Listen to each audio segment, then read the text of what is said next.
লালমনিরহাটের কালীগঞ্জে দক্ষিণ Ghanshyam school and কলেজের অধ্যক্ষ মনির হোসেনের বিরুদ্ধে অনিয়ম দুর্নীতির অভিযোগ উঠেছে।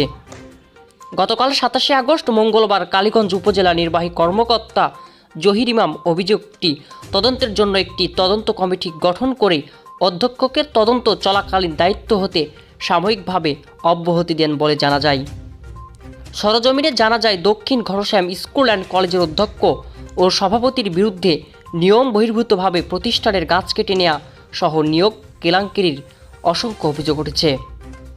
তবে প্রতিষ্ঠানটির সভাপতি সাবেক সমাজ কল্যাণ মন্ত্রীর ধর্ম জামাতা নামে পরিচিত বদিউজ্জামানের নেতৃত্বে সকল অনিয়ম ও দুর্নীতির সংঘটিত হলেও সে এখন ধরাছোঁয়ার বাইরে আছে বলে জানা যায়।